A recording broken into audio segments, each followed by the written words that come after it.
Hi, ever wonder what it's like to work another profession or live in the underworld? Listen to unsuspecting riders give a 10 to 15 minute personal masterclass as I spontaneously interview them as they enter my taxi. I'm your host, Simon Rushton, and this is Taxi Chronicles.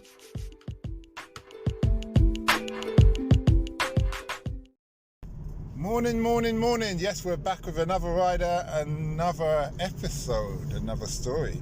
Today we've got Sally in the car and she's going to tell us what it's like to be in her profession of nursing. So, nice to have you here today, Sally.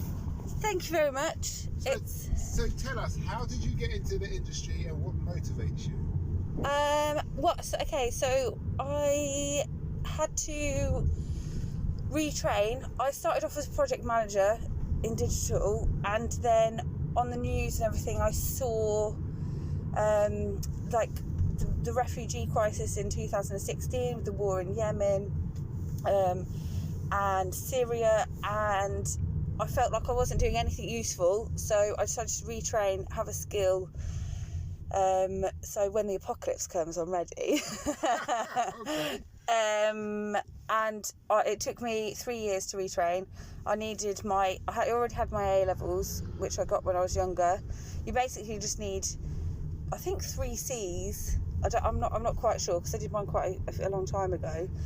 But you can also, there are other routes people can get a BTEC and things like that. So you just need some experience in healthcare. So it's all these qualifications you are mentioning, you need to have. It needs to be related to the medical care? The A-levels, no, but if you don't have A-levels, then you can do a BTEC, and that can be in healthcare. So that just provides you the foundation, and then that gives you that allows you to apply for nursing. And then I just had to go for an interview at the university, which I think you have to do for most degrees anyway. And just explain a bit about yourself. I explained my motivation as to why I want to go into nursing, what I thought I would be able to bring to nursing, and then I had to do a 3-year degree. I think you can do a 2-year degree if you have a previous degree in something else, because it shows that you can work to that level.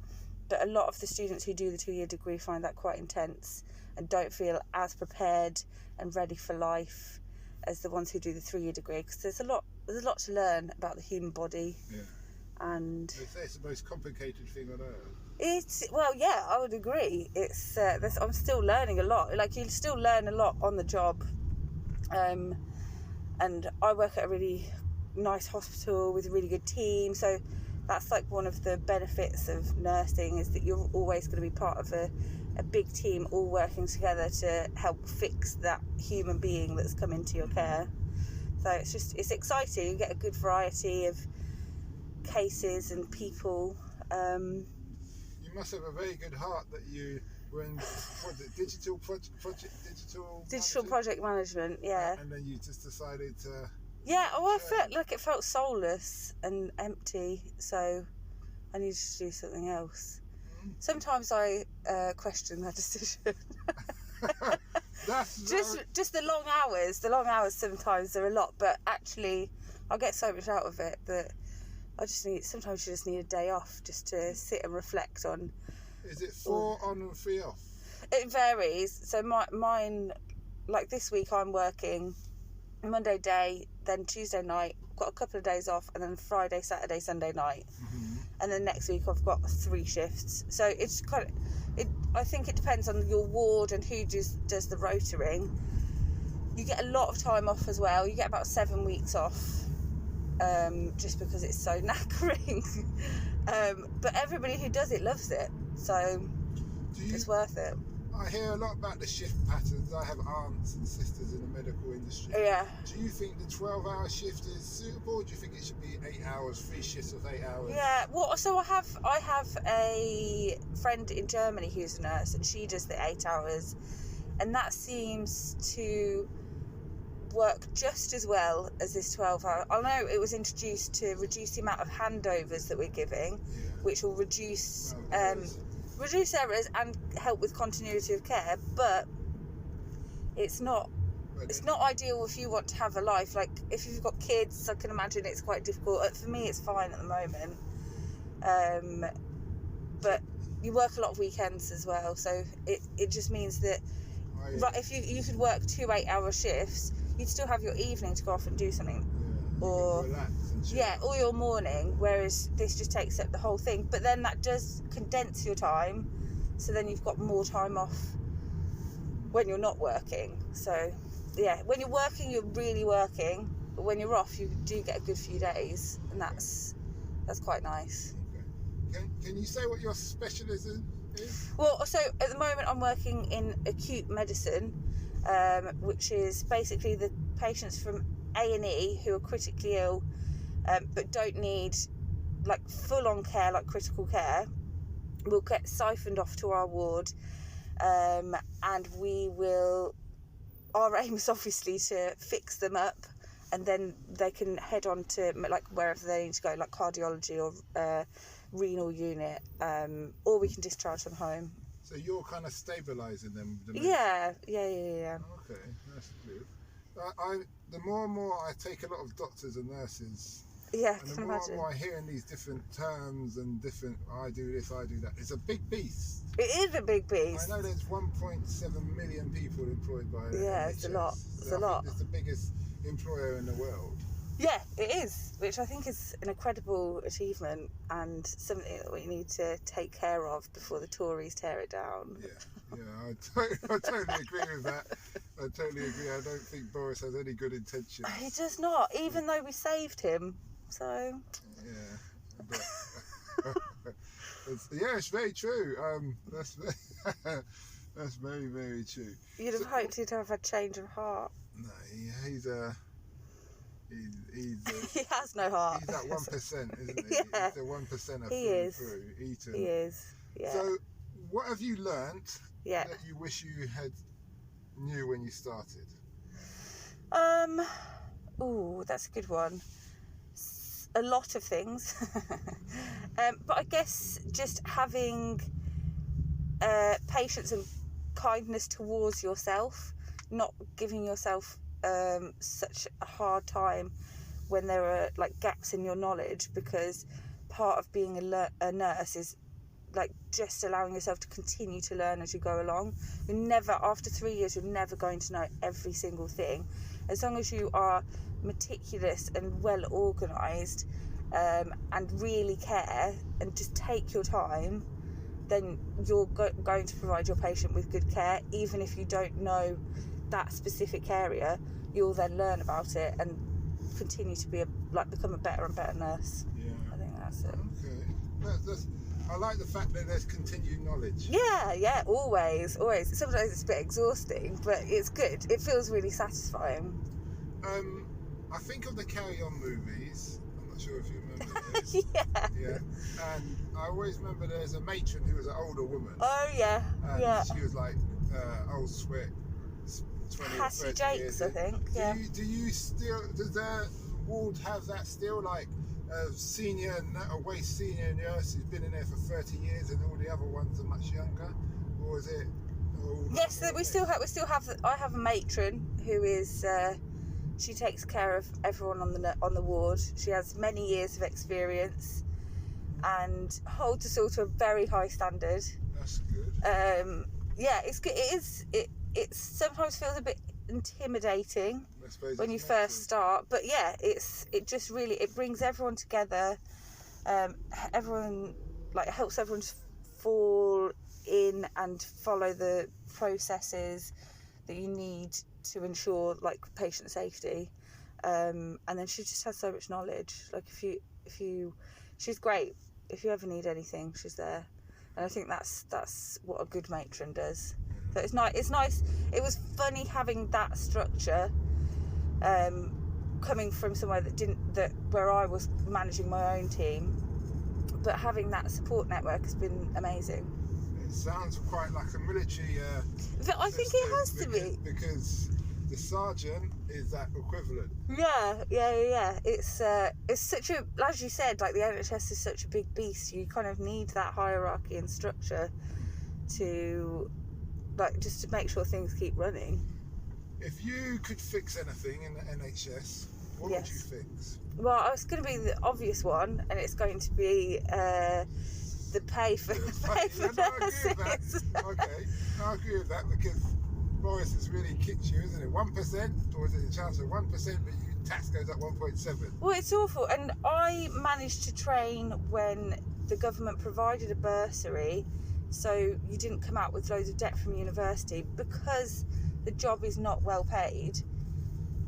So then they took away the bursary, so now people are getting into like 30, 40 grand's worth of debt, going into nursing, and it's just not, you just don't get enough money for the hours and the knowledge that you bring to the role.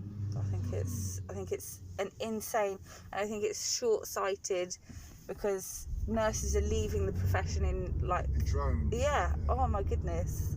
I understand, and they're going back to wherever they come from as well. Yeah, with nursing there are so many avenues, which is one of the draws of the role, but there's just like people are leaving the frontline nursing because you just get worked so hard and there's just no payback for it. Mm-hmm. So apart from pay, which I understand, and I'm not dismissing, I know it's important. No. What else would you change? Okay, I guess I think maybe it would be the structure of the education for nurses. I think that you get 50% at uni and 50% on the job, but it's like a sandwich course. Yeah, but it's done. You do like placements of like maybe 2 to 3 months. And then you go back to uni for 2 to 3 months. Mm. And I think that if they structured that in a way where you did maybe 4 days a week at the hospital and then 1 day a week, learning the science behind it, I think that would give you'd be more prepared for when you qualify, because it just when you qualify, you've been out of nursing for months. And then you're suddenly thrown in charge of all these patients, and it could be quite terrifying. I agree with that. I think in most professions, I don't, apart from probably like law, and even law, I think any degree should be more hands-on. Yeah. So it should be at least 3 days doing the job, even if you're shadowing somebody. Yeah. And because obviously you don't want a trainee lawyer. No. when you're death row kind of. Yeah, you want someone who knows what they're doing. Yeah. But I, from my experience studying, and I did a construction management degree. There was 150 people in our lecture theatre. Yeah. And 8 of us was full time. And by the end of that term, or the year, we considered a 3-year degree. We were all 100% part time. Oh, right, okay. And all so the you knew what construction you were doing. companies were paying for your education. Yeah, that's the way to do it. Yeah, and because also, and I think it's very important that people get thrown in on the practical side at the very start, then they can make an informed decision whether it's for them. Yeah. Whether they can see themselves doing it. And then it saves a lot of wasting time. But education is a business now. It is a business. So that's the issue. Okay. Last question. Okay. What's the impact? Okay. I know you just woken up. Guys. So, this is our honourable. The enthusiasm in my voice. Yeah. Okay. What's the impact you want to have on the world? Yeah, that's a question that I ask myself quite often. Well, I guess I think that the fact that I've chosen nursing means that I want to have a positive impact that can at times be life-changing. Like if you've been involved in saving someone's life, having that impact of like just using your ability to care to improve someone else's life is the impact that I want to have. Like, I think just, yeah, I don't know. It's a small scale. I don't have big ambitions to lead a group of people, but I think just using my kindness and my knowledge to improve my patient care and in turn save people is what, yeah, that's the impact I'd like to have. I'd like to know that one of my patients goes home like, oh, I had a nurse and she did this and that's why I'm here. I see. That's pretty cool. Yeah. And last but not least, quick question. Yeah. Would you want to go Syria and do medical care? So if I met my partner just as I started my training and he's based in London and I've chosen to stay with him in London for now. Obviously the pandemic has put things on hold, but I do think there's great charities like Choose Love who are working in the refugee camps in in France and and in Greece as well, and I would like to use my training to go and help them as well. Well, thanks for that. Thank you very much. And we wish you well on your future endeavours. Yeah.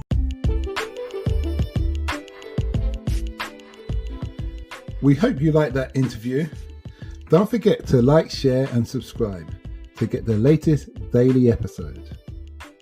Ever considered investing in the continent with the fastest growing economy and population on Earth? The same continent that holds 30% of the world's known natural resources? Then listen to our sister podcast, Africa Investor Stories, where you will hear real investors with real stories from around the world share their experience of investing in Africa. We post Monday and Thursday at 10 a.m.